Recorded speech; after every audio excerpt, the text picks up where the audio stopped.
Ladies and gentlemen, welcome to the Above the Bar podcast, where each week we belly up to the bar with a new guest, find out what they do, who they are, and what makes them great. So sit back, relax, and enjoy.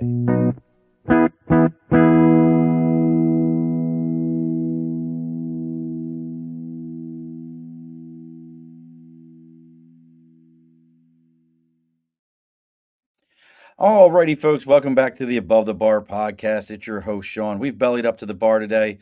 Our guest is in the background right now. He's getting he's having a little bit of technical difficulties here. We'll see what's going on.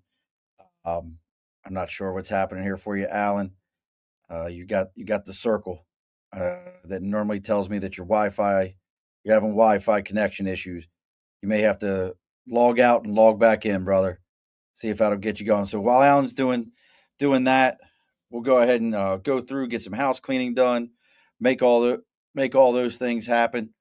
As always, folks, over my right shoulder, that's the big board for Sticker in a Cause. If you got something you're supporting, something you're believing in, something that you're looking to make happen, and you want other people to know about it, you can reach out to us on Facebook, LinkedIn, YouTube, Twitter, Twitch, Instagram, TikTok, all those kind of things. Our email address is theabovethebarpodcast@gmail.com. Our website is theabovethebarpodcast.com. Reach out, let us know what you got going on. We'll go ahead and read about you live here on the air so other people can hear about you. Make that happen for everybody. Let's see here. Our guest is still having some technical issues, so let's see what's going on here for him. Hopefully he'll try to log back in here in a moment. This is what it's like doing live, folks. Live is live.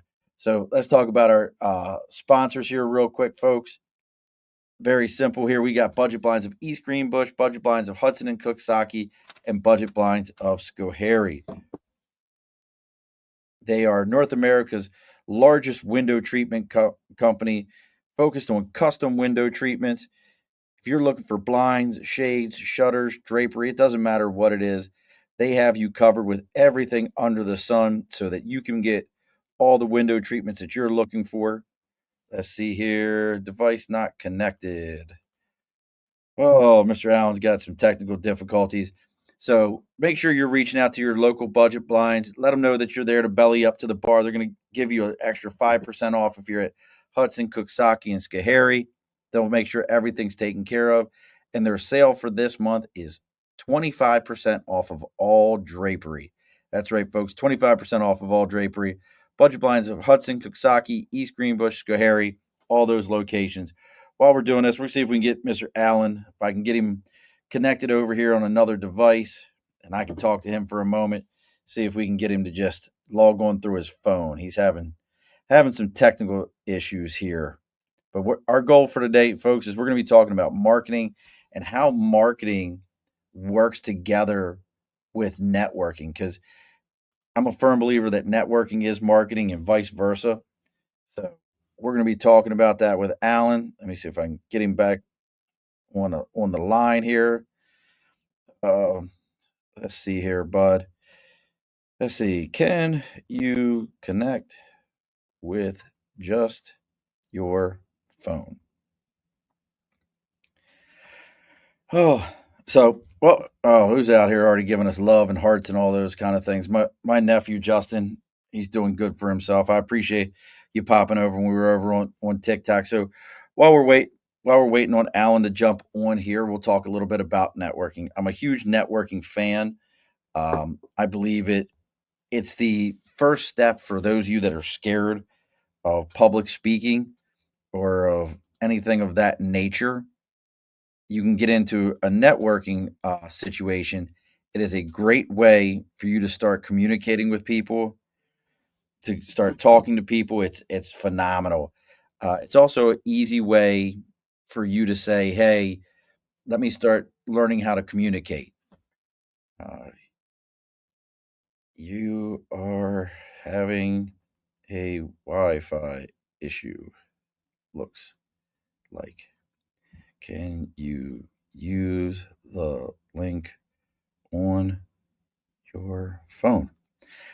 Yes, I do talk as I text, folks, because if I don't, I forget shit. So, but going back into networking, there's a lot of different networking options that are out there.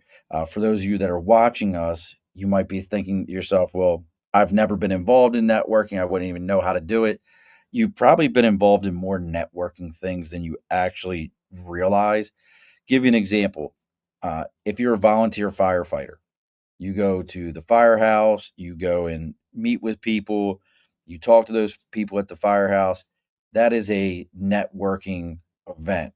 It may not be specifically like a BNI or whatever you have in your local area, but just going out and going to an event like that, you are networking. You are meeting new people. You're building a better network. You're building another group of people. And what you start to learn, let's see. Oh, Mr. Allen, device not connected. I have no idea what is going on for him. Oh man, like I've never.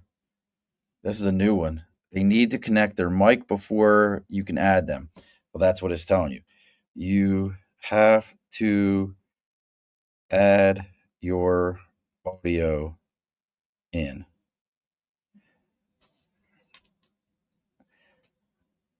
Accept a audio. Bottom of the screen under settings. Yeah, that's how I do it, folks.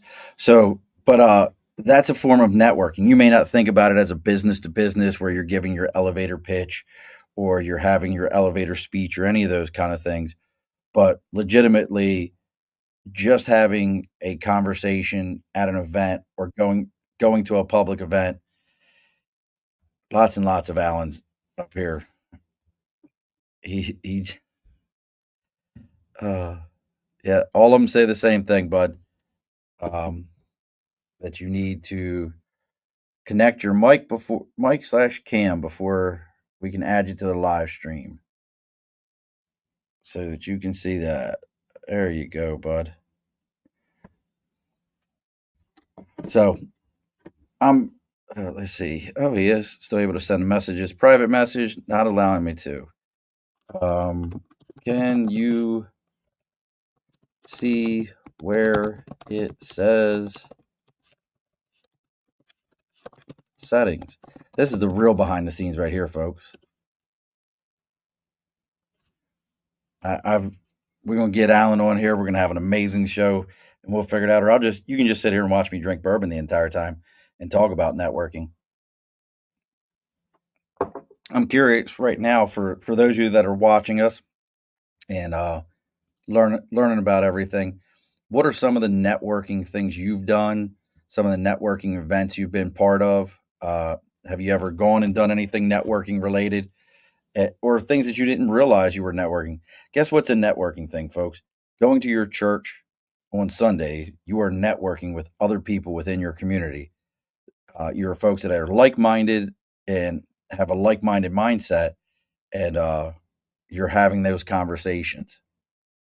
Hello. Alan, how are you? I'm good. So it just keeps saying that your audio and your camera is not connected. And it's not allowing me, it's not allowing me to click on audio or video to allow it. You know what I'm saying? Under where it says settings, it won't allow you. Nope. All right. Well, here's what we're gonna do. So I can see you now. My guests can't see you, but they can hear you. So this is going to be a first. Okay. But this is how we're going to make this happen. So Okay. I'll hold the phone, and they'll if as people log in, they can hear us having a conversation. I wish I had there's actually a piece, but I don't have it that I could have plugged you in to my audio on the side here. That's very odd though that it's not allowing you to connect, and you didn't get my emails. It's very interesting. Yeah, I don't get that. No, It's well, we'll make weird. it happen. Listen, we're professionals. We will make this happen. Absolutely, we are, Sean. You got it. We will figure this out one way or another. So I'm sorry, folks. You guys can't see Alan. I could hold the phone like this, and let the world stare at Alan this way, and we can make it happen one way or another. This is live. This is what doing things live is like, folks. Things happen. You shook and jive. It's 20 years in the Marine Corps. We call this adapt and overcome. So this is what we're doing, folks, is we're going to adapt and overcome to this one. Let's see. And my nephew says he might need to go to phone settings, go to Facebook, and allow camera access. I bet you that's probably it. You probably have something turned off where you can allow camera access. I know on the computer, it's up in the upper right hand corner when you log in. Let me see. So allow camera access. Allow camera access. Let's see if I can look it up. This is a tech class all in of itself. Yeah, we're going to talk more tech than marketing today. That's it. You know, can't get camera to connect to. So hit the three dots in the corner, right? Right. Let's start with the three dots in the corner. If you're having trouble connecting camera to StreamYard, ensure your browser has camera and microphone access. Check for conflicting applications. So checking the browser. So ensure StreamYard has access. Check settings, Android, Windows specific. Are you on a Windows computer? I am on a Windows computer, yes. It says go to settings. We're going to figure this out. My nephew's making it happen. Then it says go to privacy and security. Wait a minute. So I got to go to settings? Settings. Hold on. Oh, we're making this happen, folks. All right. Settings. Then go to privacy and security. Privacy and security. Okay. And then it says allow apps access to camera or allow desktop apps to access your camera. Allow access. Well, I don't see that as an option. All right. It says Windows security. Find my device encryption, Windows permissions, general, speech. Oops, go back. Yeah, he's on a computer.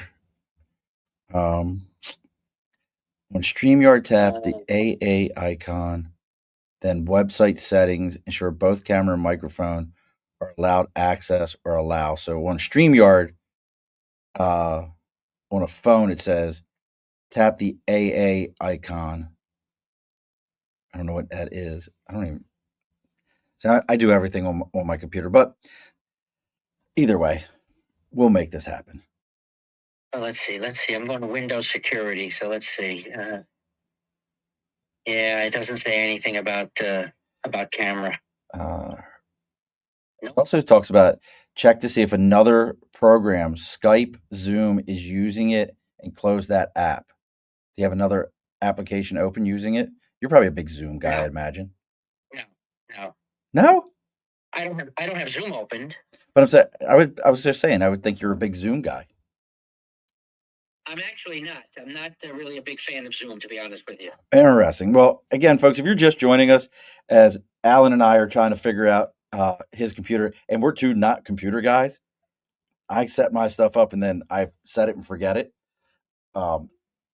What? Hey, I'm a Ron Popeil guy, also. You know. Who's Ron? I don't even know who that is. I'm a Zig Ziglar guy. You don't know Ron Popeil? That's the guy that used to go on TV and sell all these appliances, and he'd say, and forget it. Remember that? Yes, now I know who you're talking. See, I'm a Zig Ziglar guy. I'm a big Zig fan. I'm a big Zig fan. That'll show me. This is talking about re-enter studio prompt. Now, when you just out of guys, because now I'm just so stuck in this. When you entered in, when you left the studio on your computer and you went back in, did it prompt you with allow StreamYard to use camera and microphone? Well, let me go back to Facebook then, if that's the case. Hold on. Just click that link I showed you. So, and I'm going to make Alan do two things at once. I don't know if he's capable, but we're going to find out here real quick. So Alan, I was looking over your history here, your bio, as we're going through all these things, and some people are just telling you to reboot. I love it. This is what I'm talking about. We have so many computer pros out there right now. And that's great. And that's great. Now I can't find the message from you with the in Facebook. Just slide up. It would be upper in the messages. You just got to scroll up a little bit. Up. Sure, Sean. It's that easy. Just slide up. Just scroll up. Just slide up. Just scroll up. said, no problem. Just slide up, Alan. You know. Come on, Alan. Gosh. I didn't Listen, see it. It's not here. I'm very comfortable with, and I mean this very professionally. I'm very comfortable with yelling at people named Alan because that's my son's name. So look, I'm very comfortable with this. Like, let's see. Let me. You know what? I'm going to search. Let's search. Okay. Don't you have any teenage or 20-year-old sons? They get all the. Yeah, but he just left. He just left the house. He's got a. He does Krav Maga. You know. Oh my! Yes, I is? do. That is was invent. I actually had a Krav Maga teacher on one time. Yeah. On the show, but looking back here for a moment at a little bit of the history of Alan Baker. So well, Sean, I just have to say, I see you now. Oh, you see me where? I see you on your podcast. And, you know, I'm on your page, and I'm looking right at you. Oh, now. you're watching the show from the page. That's great. I'm watching the show. Yes. Oh, I love it. What a shame that you can't see me though. Oh, you know? This is so great. Here, I'm going to send this link one more time. Here, I just sent it to your messages again. But okay. Now, let me go in. All right, perfect. But I'm looking back here at your history and your experience. Make sure when it says allow access, you say yes. Let's see. Currently, obviously, the founder and creator of Creative Marketing Concepts, and that's how I met you. But I was looking back here at some of your history that where'd it go? Some of these department stores I don't even know, like Rickles Home Center, per Perman Pergament. Yeah, that's a new. I've never heard of. But so then let me just stop you for a second. So I'm looking at my camera. It says mic is working. You allowed access, right? To display my name, right, and then enter studio hit.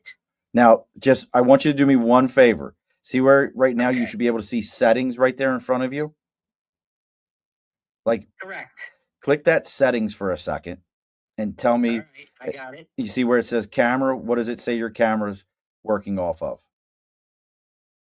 Let me click on it, I guess, right? Yep, you have to click the word.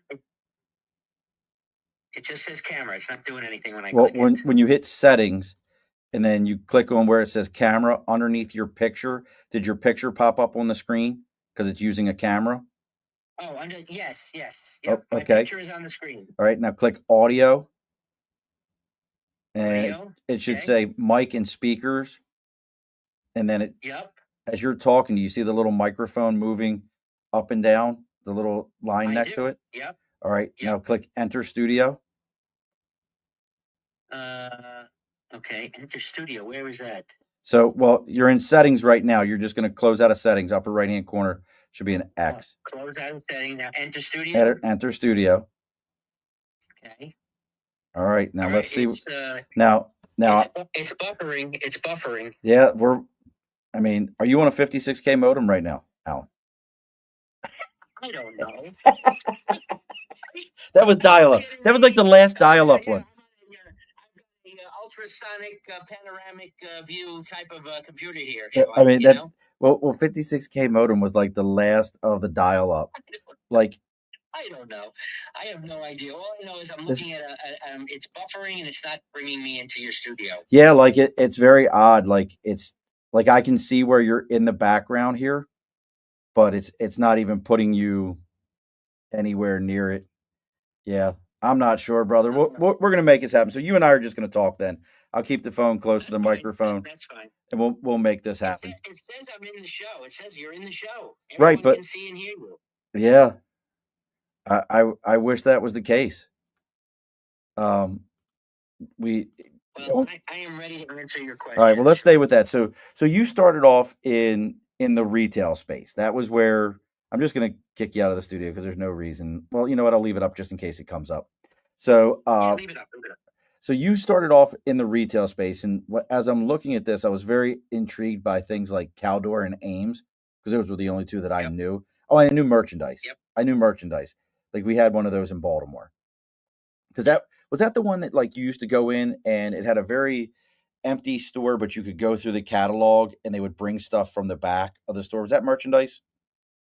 Correct. The service merchandise, the concept of that store was a catalog showroom. So they would have a display of individual items. You would go, you'd fill out a slip, you'd bring it, you'd pay for it.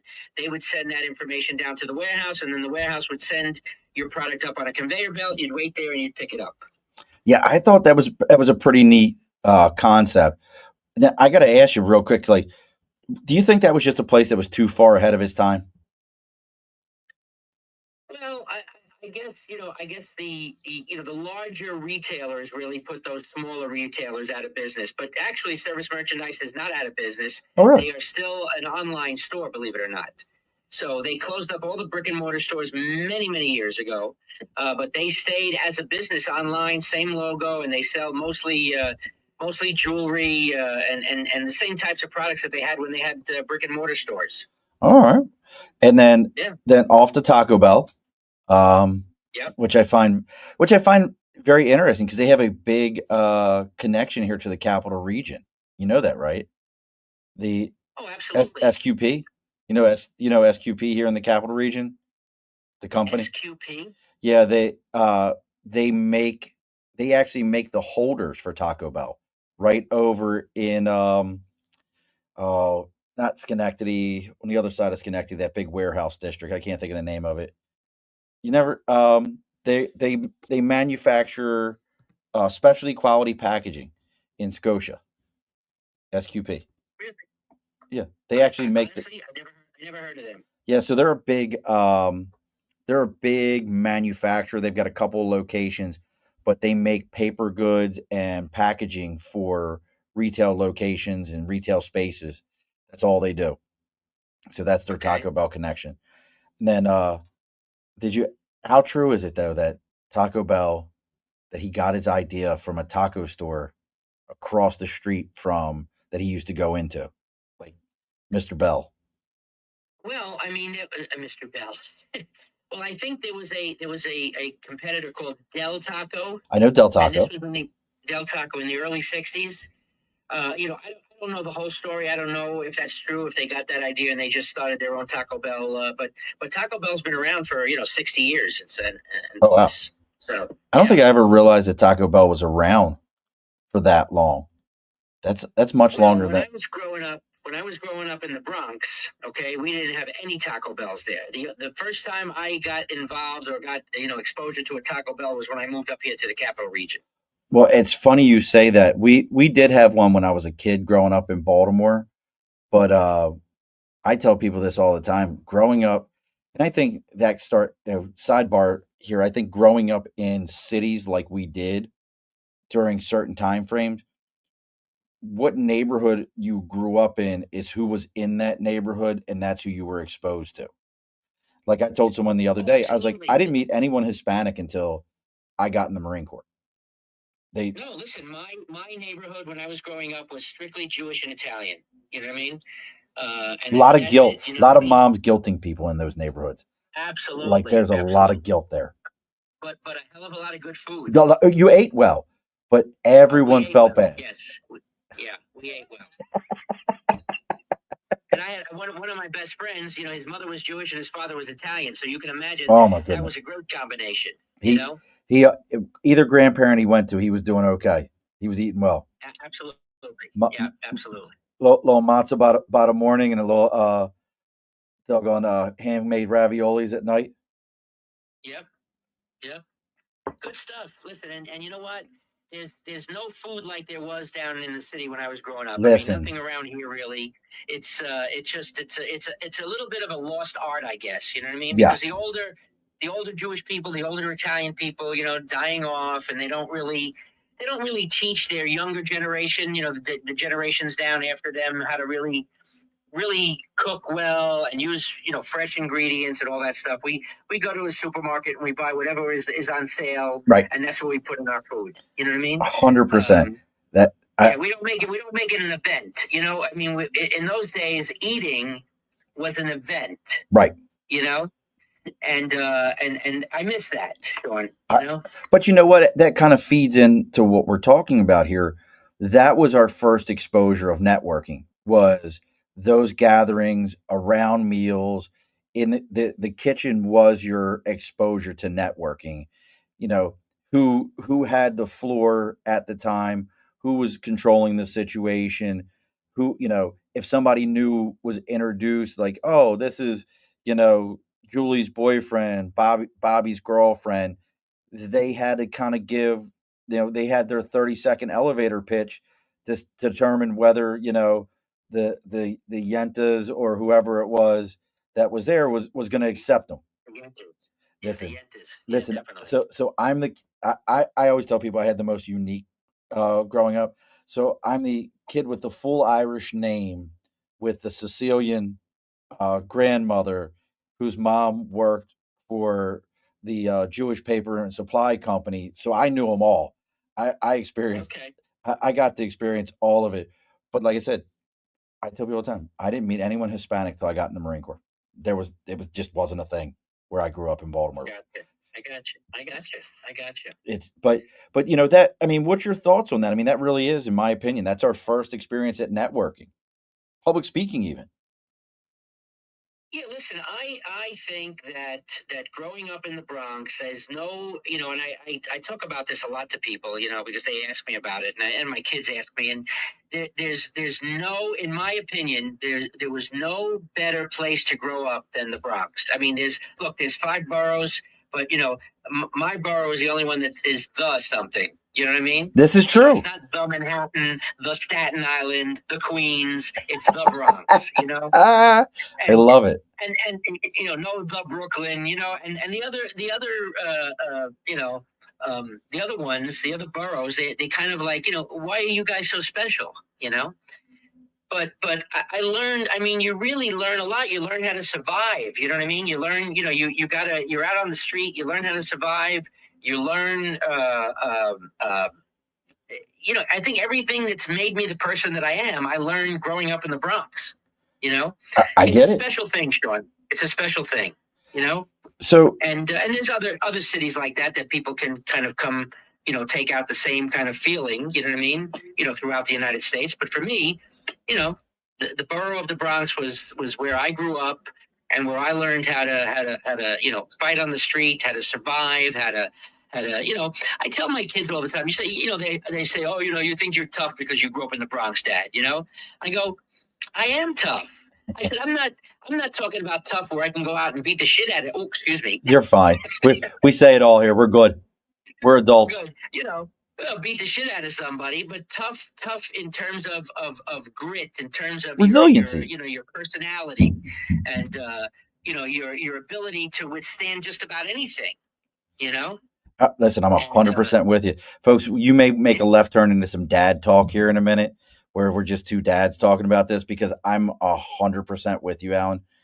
I say it yeah, all the time. Listen, like I said, you grew up in the Bronx. I grew up in Baltimore.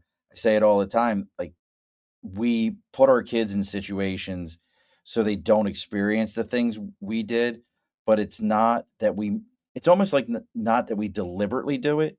It's they benefit from our resiliency to get to where we want to be comfortable. And they're like, well, no, this is how the world works. No, no, this is not how the world works. You just get to experience the benefits of my struggles. I just heard it the other day. This is my yeah, new favorite saying. Um, it's not that things get easier; it's you get better at dealing with hard things. absolutely. I agree with that 100%.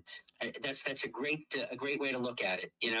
I love that. Um, Yeah, and it's true. You do. You know what I mean? Things will never get easier. You just know how to be resilient against those things better. You know. That's 100%. Um, So you yeah. back to, and again, folks, Alan Baker. I know some of you are probably wondering where Alan is on the screen, but a little bit of technical difficulties. But we have figured it out. That's why we're ninjas. This is resiliency right here. We figured out how we were going to make it happen, and we made it happen. So you're going through this, and large time in the retail space. You were doing this for years upon years. When do we get into creating creative marketing? Like, when does that happen? So all through the time, the 12, 15 years that I was in retail, I was doing this business part time. Okay. So I actually started doing this when I was about 17 years old. And I was living in the Bronx, and I was a very creative guy. You know, I had gone to my high school. I went to high school in Manhattan, the High School of Art and Design. I was very creative, you know, with graphic design and stuff like that. And I decided that, you know what, I'm going to kind of leverage that, and I'm going to start a design and print business for collateral material for businesses. So what I mean by that is business cards, brochures, flyers, anything of a collateral nature. And I would design the stuff. And I developed a relationship with a local print shop who I still talk to this day, you know, 45 years later, believe it or not. And that's how I started. And I started it as a teenager. And then, you know, then people would start asking me, hey, do you do T-shirts? Do you do mugs? Do you do matchbooks and things like that, the promotional stuff? So, you know, I had to do a lot of research, and I started to, you know, I found options for that, and started to offer that as well. And over the years, it grew to a point where I was doing more promotional than print. But I was doing it part-time from that time until, you know, 96, 97, I believe it. Okay. You know, so I'm doing about 29 years now. So, and I started doing it full-time right after Taco Bell. So you ran for the border at that point. You just get it, Taco Bell, run for the border. I listen. I was an area manager for Taco Bell. I oversaw 3 restaurants. Okay, and one night I was working in one of the restaurants in Schenectady, and the regional manager came to the drive-through window and said to me, "Alan, you're done. I'm coming around to pick up your keys," and he drove away. No. Okay. Oh shit. So I'm like, I turned around to the crew. I go, what did he just say to me? Right. So it turns out he came in, took my keys away, fired me. And I found out later on that day that every single area manager and district manager that was hired by the franchisee when they took over the stores. Oh, gotcha. Okay? So yeah, so I mean, so they got rid of it. See, here's the thing: when the stores were owned by corporate, okay, and what I mean by corporate is it was PFS, I think it was called. So they owned all the Taco Bells, all the KFCs, and all the Pizza Huts, okay. But it was a corporate entity; it was not a franchise. Okay. So when they owned all the restaurants, you know, something broke down, they fixed it right away. There was always money to fix stuff. There was never an issue with anything. As soon as these franchisee came in from Birmingham, Alabama, you know, little by little, I was seeing that, you know, stuff was not getting fixed as quickly. They were having money problems, you know. So eventually they decided to solve their money problems by getting rid of all of us, you know, and putting probably, I don't know, maybe $400,000 or $500,000 on the bottom line. Wow. You know? So from a business point of view, I got it. I didn't like it that it was happening to me, right. You know. So the reason I tell you that is, so at that point I said, you know what? I've been doing this business, creative marketing concepts, you know, for, you know, almost 20 years as a part-time business. I'm going to do this full-time. I'm going to have my own future in my own hands, and I'm not going to get fired anymore from any businesses. You know what I mean? And that's what gave me the impetus to go full-time with the business. Isn't it and I talk to other owners about this all the time. And real quick, folks, if you want to know what Alan's got going on, you can find him on LinkedIn, Alan Baker here in the Capital Region. You can also look up creative marketing. You can find him there. But I talk to business owners about this all the time. And that's one of those situations where, you know, again, going back to that resiliency where you said, you know what? Yeah, you shit on me, but I'm going to make fertilizer out of this than sit and wallow in it. But now that you've been doing this since the 90s, so full time, would you ever go back to working for somebody else? Oh, I couldn't. It's impossible, isn't it? You know, when you're a solo entrepreneur for so many years, you know what I mean? And, you know, you're doing your own stuff and you're doing it at your own pace and you have your own way of doing things.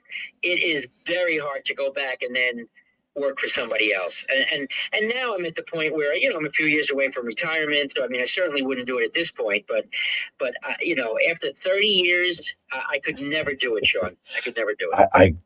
And you know what? It's funny you mentioned the retirement. We've talked about this on the air before. I don't know if I can retire. I mean, Yeah. I've uh, I'm I'm one of those kind of people that even my sister's on here. My brother, I think my brother's watching somewhere too. But Is that Jennifer? Is that Jennifer, your sister? yep, yep, Yeah, Jennifer. I just saw the name pop up. Yep, that's my sister. Sister from another mister. Yeah. But but Sister from another mister. yeah, Okay, I got that. yeah, That's good. you get that one. But but yeah, so you're doing this. What was that? And I'm always curious about this with other entrepreneurs.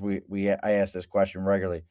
What was that conversation like going home to the missus and going, "Hey, by the way, they let me go today, but that's okay. I'm just going to do this full time."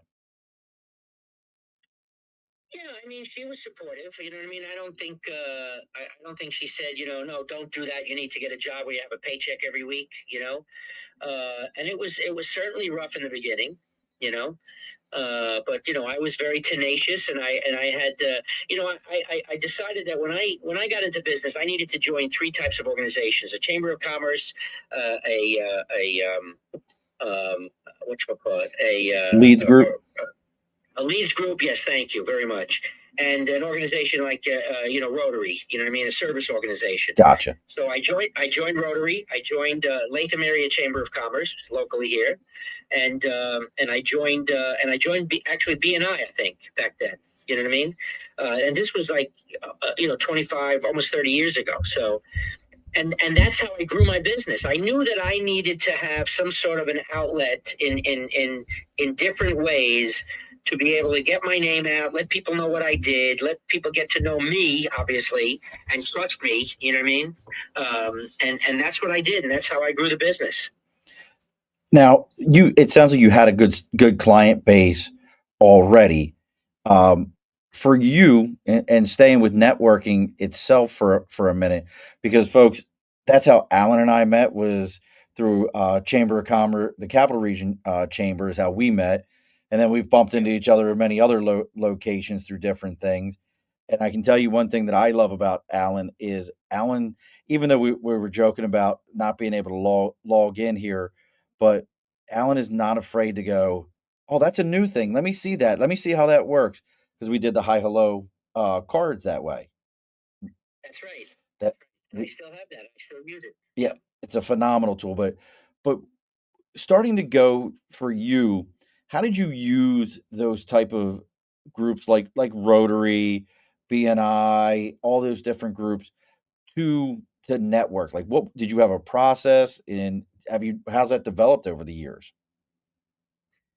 Yeah, I mean, I think the process is simple. It's just getting to know people and letting get people get to know me. You know what I mean? So, and then going on to the next step would be the conversation about what they do, how they do it. You know what I mean? Do they have a business? Do they have a spouse who has a business, or a spouse who's maybe a marketing person? It's just asking a lot of questions. And getting to know not people just on the surface, but like three levels down you know Right. and then saying, okay, now that I have that information, how do I leverage that to see if I can get some business from this person? you know Oh, I get it. um So I did a lot of cold calling. I love cold calling. I know some people hate it, but I I love love cold it, calling. bro. Yeah, I do. I I really love it. do. Is there So it? I did a lot of that. I tried all kinds of different advertising. I tried radio and TV and print and none of that stuff. My business is not really conducive to that type of advertising. I get You that. know, it's more relationship building. It's not a quick thing where people are going to see an ad and say, oh, you know what, I need to order a half a dozen mugs or whatever. Right. You know what I mean? It doesn't Absolutely. work like that. Right. It Now, doesn't work like that. It's not an impulse item. What I sell is not an impulse item. I have to sit down and I have to really get to know the client and get to know what they're trying to accomplish and what's going to be the right product for them, not just any product that I can sell to them. I get that. Now, let me ask this question because it's interesting that you bring up um the the cold calling.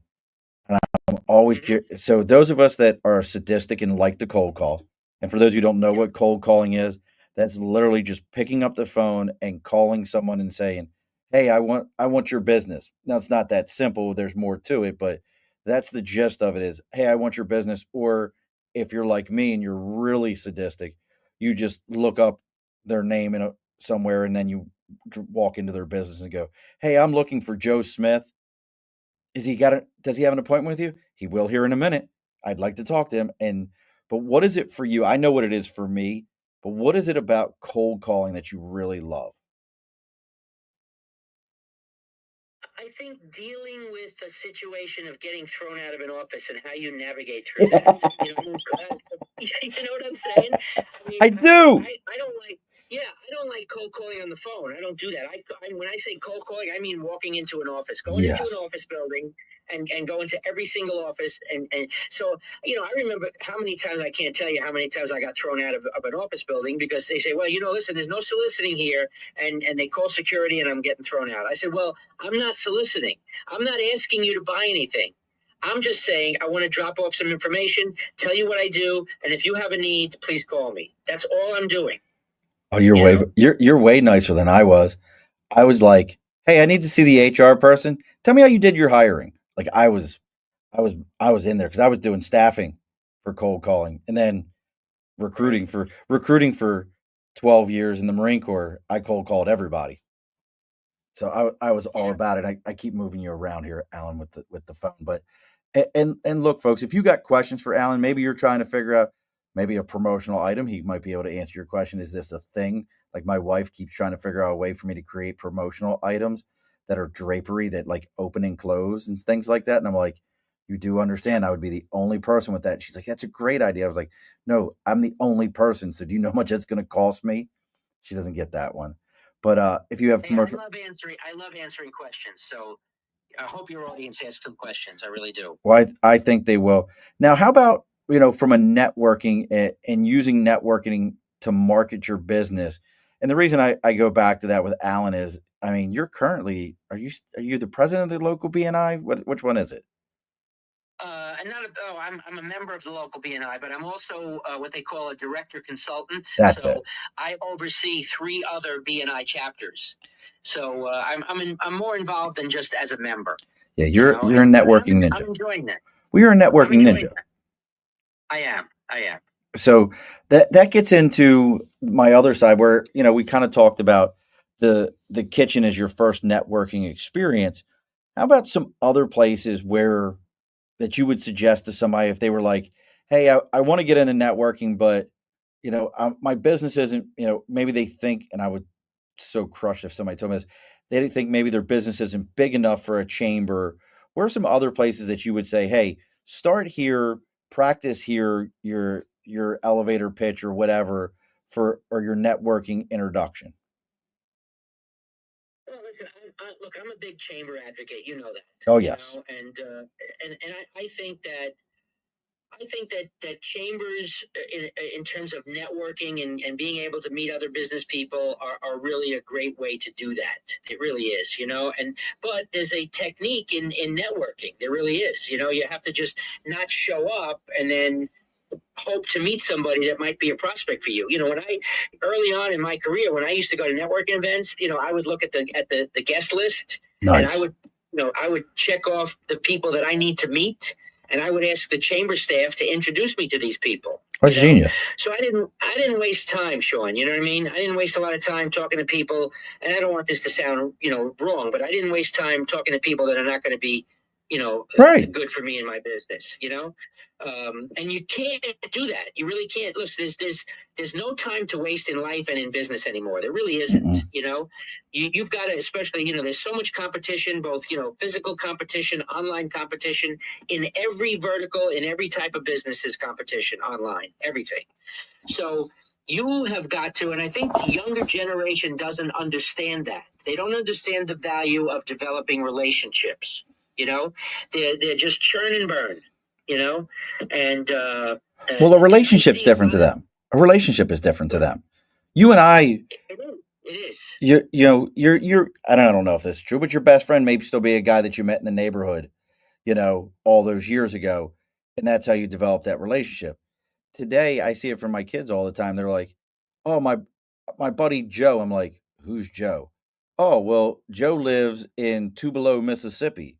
How the hell do you know somebody in Tupelo, Mississippi?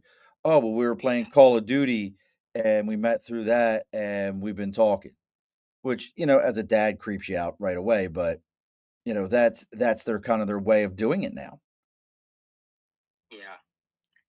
Yeah, that's not a relationship. That's not a relationship. That's not a friendship. The relationships and friendships are when these people know you better than your own family know you. You know what I mean? Yes. Listen, I have a group of friends that we have been friends for 45 and 50 years respectively. There was a group of 7 of us. Okay, one of them passed away 7 years ago, and that happened to have been my best friend out of the group. So there's 6 of us left, 3 liberals and 3 conservatives. Okay, so you can imagine the conversations that we have, and I don't want to get into any Right. political conversation, But I get it. but it's yeah, it's but we've been friends for 45 and 50 years, and we talk every day. But you were friends That's before you had politics. relationships. You were friends before you had politics. Exactly, and I tell them that also, that we're friends longer than all this political conversation that you choose to discuss. Remember that. I get it. Um, I have and a friend like that. it's getting kind of heated. And it's a shame because I don't know where it's going to go. To be honest with you, if these friendships are going to last. Well, And let's that's a hope. shame. So That's a shame. well, real quick here, folks. We're close to closing up the bar. We got to do our New Scotland Spirits last call. Looking for a spirit that's as bold and rich as New York history, New Scotland Spirits is crafting exceptionally locally sourced whiskey that tells a story with every sip. From grain to glass, we honor tradition while pushing the boundaries of flavor. Whether you're a whiskey connoisseur or just getting started, there's a bottle waiting for you. Raise your glass to true craftsmanship. Find New Scotland Spirits near you or visit newscotlandspirits.com to learn more. New Scotland Spirits, where history and flavor meet. All right, got to pay the bills. You know what I mean? It's important. Hey, those sponsors are very important. They, that's how why people got kicked off of shows back in the day. Oh, we don't want him there. Well, why not? The sponsors said, "Well, sorry about your luck, brother. They pay the bills." So let's That's right. kind of get into and I'm curious back to your marketing material thing. I got to ask this question real quick. Have you ever been asked, and you've probably been asked before about things that you're like, "Hey, look, it doesn't exist or we can't do that." But there ever been something where you're like, "This is absolutely absurd. I wish I could, but I can't make that." Um, no, I don't think so. No, Nothing. I mean, no, I don't recall any kind of a situation where there was something where I said I can't do it. You know what I mean? Or either deliver on time or either do the product itself. So no, no, That's pretty impressive, brother. Because I mean, I think in most yeah, industries, you get people that are like, "Hey, I'm really looking for, can you make me a business card that looks like the inside of a squirrel's mouth so I can, tell everybody they're nuts if they don't buy from me?" You like that one? yeah. I know you like that one, but Yeah, no, I mean, my industry is so diverse, and there's so many different suppliers out there who do so many different things that just about anything can be done. You know, you can make anything and happen. you can make anything happen. You really can, and I do. But that'll that's amazing. So how about you know? So we talked a little bit about if people are looking for a starting point for networking and how to do those kind of things. Is there any of the organizations that are out there that and I'm not looking for no bad mouthing, that's not what this question is, but something where you would say, you know what, this is more advanced networking, start here, like you started with Latham Chamber, which I think is great. Like I like the Troy one, because it's very, very local. Troy's got like 600 members compared to Capital that's Yeah, 2,500. Is there anything yeah. like that that you would suggest? Like start here before you go to the big monsters. Well, I think a lot of people look at the Capital Region, and I'm a member of 3 chambers: Capital Region Chamber, Colony Chamber, which used to be Latham area, and Guilderland. So, yeah, I think that a lot of people look at the Capital Region Chamber and go, "Oh man, you know what? that's a behemoth. They've got almost 3,000 members. I'm never going to be able to navigate through that. Mhm. The reality is that yeah, they have almost 3,000 members, but only about 10% of that, about 300, are actively going to networking 100%. events. Yep. You know what I'm saying? Absolutely. So you don't get kind of lost in the crowd. It's a fallacy about that, and I tell people that all the time. And every time I have a conversation with someone, it's too big of a chamber. You know what I mean? I'm going to get lost in the crowd. It's not true. So I like, and I'm a big chamber advocate. I think that if you understand how to work the system of a chamber, it can be very, very advantageous for you if you're starting out a new business. It really is. And of course, I'm a big advocate of BNI. I was in BNI 25 years ago. I was in it for 6 straight years, and I got invited back 2 years ago, and I decided to give it another shot, and I'm doing very well there. So it's not about the organization or the group that you join. It's about how you understand how to work it. Okay. What do you mean? Well, you have to look at the members of the group, say, and you have to look at who would be a good strategic partner for you, or a referral source, or how you can work with somebody. Are they a member of your power team, if you will? You know what I mean? Where it's a natural progression that you might be able to refer business back and forth to each other. So you have to look at it. You have to analyze it. And that's why I think a lot of people, they, especially, let's just take BNI for as an example. A lot of people visit multiple BNI chapters to see the dynamic of the members. You know what I mean? And they make their decisions on which to join based on that dynamic. So I'll always go back to networking and referral groups. That's the best way to grow your business. It really is, because it creates a sense of trust and viability, and people look at you as a legitimate business. If you're showing up every week or every month or every 2 weeks, whatever the system is, people say that they tend to look at you as a credible business. I would agree with that. If you listen, and everybody knows. Look, I've been going to these things for years, Sean. You know that. And everybody knows me. Yes. And everybody knows me because I made sure that they did know me.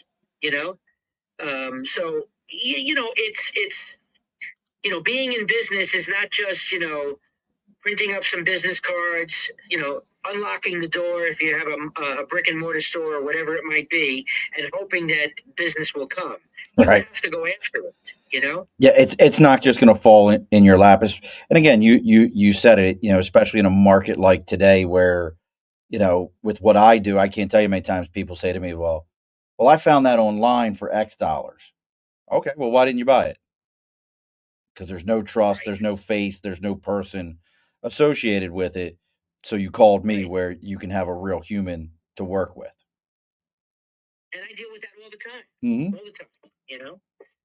But I know how to navigate through that. You know what I mean? So, and I tell people, look, here's the thing: if you don't value service and reliability and relationships and having someone to talk to on the phone about your order, then God bless you. Go and order online. It's okay. I love that. Say that one more time.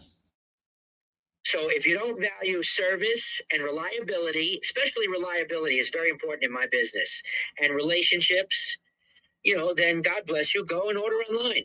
Okay.